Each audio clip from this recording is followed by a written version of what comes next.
Ano, kamuting kahoy. Grabe oh, super ano kalaki. Grabe. Ayan, welcome back mga tangay. So kanina pinakita ko sa inyo yung malaking kamote. Ito na yon, biniyak namin laki.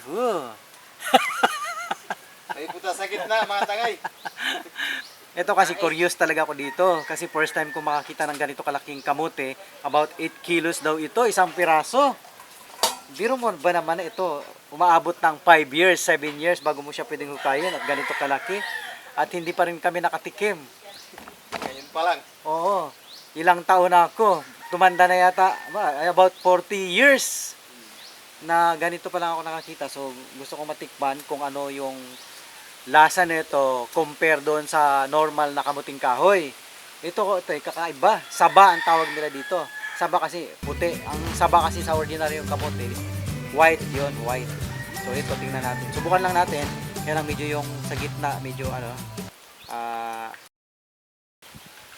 yung kamuting kahoy na very rare. Tumatagal nito ng 5 to 7 years bago siya pwedeng hukayin. Ganito na yung kalaki pag dinuksan mo Kaya lang parang nabulok na yung pinakaugat niya sa loob. Ayan pinutukan ng manok. So ibig sabihin safe din siyang kainin. Saba na kamote. Parang 8 kilo ito yung isang piraso. Kakaiba. Ngayon lang ako nakakita ng ganitong ng kamote na sobrang laki. Ang puno nito ay para ng punong kahoy. Na spoiled, bulok na. Pero subukan pa rin natin na ilaga. Ito, to? See? Grabe, parang pa rin siya, marabo. Ang tawag sa na ng ugat sa ilalim. Tagalog. Bubuksan natin ito.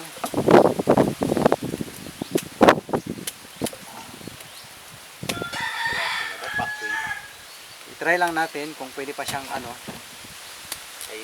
kainin para matikman natin na yung ganitong klaseng kamote.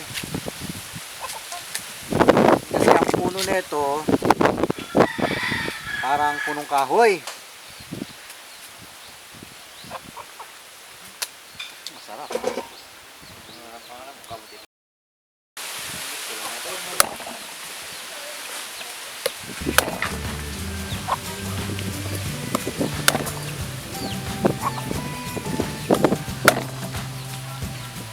Murang din, buah.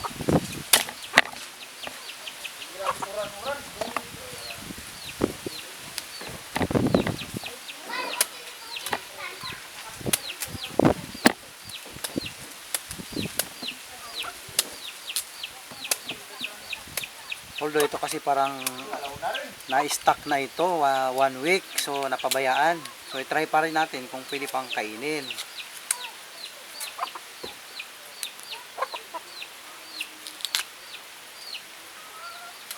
And at the same time, tag-ulan, parang naanuhan siya ng tubig.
kumukulo na. Ako, matigas-tigas pa konti.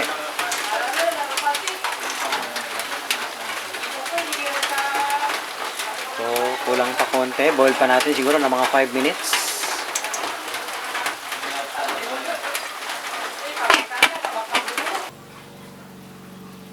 O, ayan na yung ano, yung 5 years na kamoteng kahoy.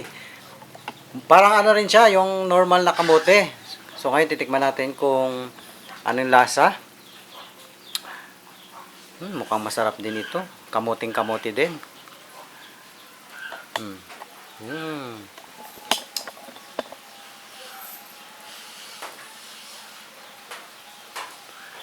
Kamote din, kamote.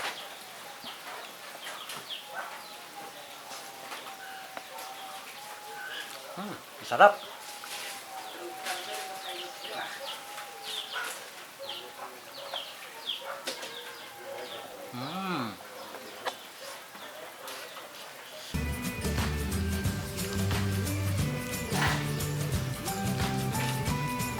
Gusto kong maranasan ito maghukay, yung kamote ito, yung malaking puno, punong kahoy na kasi ito. Nay, tingnan mo. Baka dali lang naluto. Kamote din. Tikma mo. Dayan 4 sa ako na. Ibabong. Kapulit. Abo ka dali ka kasalaga. Tingnan mo, kamote din. Kamutin. Hawakan mo. Iipan mo. Di ba kamuting kahoy din? Kakaibang kamuting kahoy lang.